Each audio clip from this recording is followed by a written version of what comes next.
তাহলে গীবাত আর চগলখোর কেমন একে অন্যের সাহায্যকারী। গীবাত এবং গীবাতকারী এবং চগলখড়ি এটা একই মুদ্রার এপিঠ আর ওপিঠ।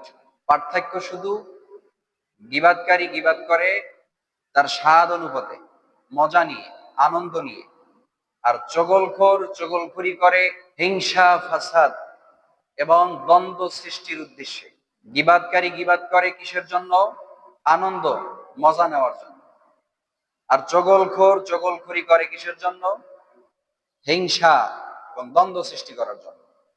আল্লাহ তাআলা গীবাতকারী এবং চগলখড়ি এই দুই শ্রেণীর সঙ্গে বিলকুল সম্পর্ক রাখতে নিষেধ করেছে, এবং এই দুই শ্রেণীর ব্যক্তিদের সঙ্গে কোন প্রকার তাদের অনুসরণ করাও নিষিদ্ধ করেছে। যদি সমাজের কোন নেতা, যদি সমাজের কোন সম্পদওয়ালা ব্যক্তি, শক্তিওয়ালা ব্যক্তি যদি গীবাত এবং শিকায়েতের সাথে সম্পর্কিত থাকে, তাহলে তাদের অনুসরণ করা যাবে না। এই আদেশ কার? আল্লাহ তাআলা এই আদেশ দিয়েছেন, যারা গীবাত করে, যারা চগলখড়ি করে, তাদেরকে তোমরা কশিন কালেও অনুসরণ করো না, অনুকরণ করো না, তাদেরকে আইডল বানিও না। তারা যেই পথে চলে সেই পথে তোমরা হেঁটো না। এবার আল্লাহ বলতেছেন সূরাতুল কলাম ৮ নং আয়াতে আল্লাহ তাআলা বলেন, ফালা তুতিল মুকাদ্দিবিন, চার শ্রেণীর ব্যক্তিদের অনুসরণ করা যাবে না। কয় শ্রেণীর? চার শ্রেণী। এক নাম্বার হলো ফালা তুতিল মুকাদ্দিবিন, যারা মিথ্যাবাদী। যারা মিথ্যাবাদী এদেরকে অনুসরণ করা যাবে না। আদেশকার? আল্লাহ। মিথ্যাবাদীদের অনুসরণ করলে আপনি সত্যিবাদী হলেও মিথ্যাবাদী কিছুদিনের পরিবর্তনেই, কিছুদিনের ভিতরেই আপনিও মিথ্যাবাদী হয়ে যাবেন। বলবেন, হুজুর আমি যদি সর্বদাই সত্য কথা বলি তাহলে আমি কিভাবে মিথ্যাবাদী হব? কারণ মিথ্যাবাদীর সঙ্গ নিলে ওই মিথ্যাবাদীর কথাই যখন প্রচার করবেন, তো মিথ্যা কথা প্রচার করাটাই তো মিথ্যাবাদী, ঠিক ঠিক না? এজন্য আল্লাহ বলেন, ফালা তুতিল মুকাদ্দিবিন, তোমরা মিথ্যাবাদীদের অনুসরণ করিও না। ওয়ালা তুতি কুল্লা হাল্লাফিন মাহিন, যারা কথায় কথায় শপথ করে, যারা কথায় কথায় আল্লাহর কসম, খোদার কসম, মায়ের কসম মারে, তো এদেরকেও তোমরা অনুসরণ করিও না। কথা বলছে একটা, সাথে সাথে কসম, আছে না নাই?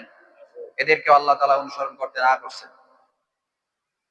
হাম্মাজিম মাশাইন বিনামিম, যারা সামনে পিছনে পিছনে নিন্দা করে, চগলখড়ি করে বেড়ায়, এদের সঙ্গেও তোমরা বন্ধুত্ব রেখো না এবং তাদেরকে অনুসরণ করিও। এই আদেশকার? জোরে বলেন, এই আদেশকার? মান্নাইল লিল খাইরি মুতাদিন আতিম, যারা ভালো কাজে বাধা সৃষ্টি করে, বিঘ্নতা তৈরি করে, মস্তিষ্ক ভেঙে দেয়, তাদেরকেও তোমরা অনুসরণ করিও না। ভালো কাজে বাধা সৃষ্টি কেমন?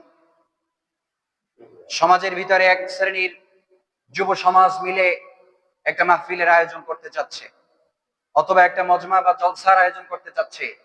একদল, এক শ্রেণীর কূটনৈতিক ষড়যন্ত্রকারী, বুদ্ধিজীবী নামধারী, মাথায় নাই চুল, দেখতে সুন্দর, জুব্বাওয়ালা, পাগড়িওয়ালা, এরা যে এদের মস্তিষ্কের উপর আঘাত করে, এত টাকা খরচ করে কি হবে, এটা দিয়ে কি লাভ হবে, টাকা নিজে দেয় না ৫ টাকা, কথা বলে ৫০ টাকা, ঠিক কি ঠিক না?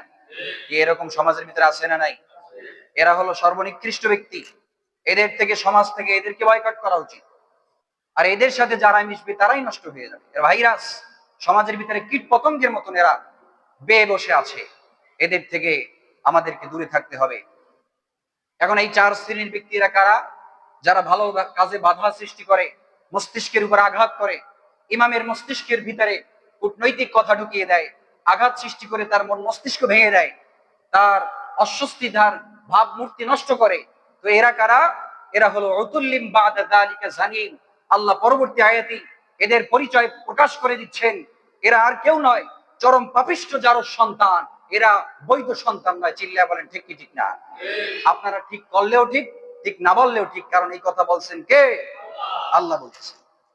আল্লাহ বলছেন, চার শ্রেণীর ব্যক্তির সঙ্গে তোমরা ইতাআত করো না, চার শ্রেণীর ব্যক্তির সঙ্গে তোমরা উঠা বসা করো না, চলাফেরা করো না, তাদের থেকে দূরে দূরে থাকবে, শুধু সালামের প্রচার রাখবে, তবে তাদের কখনো অনুসরণ করবে না, তাদেরকে নেতা নির্ধারণ করবে না।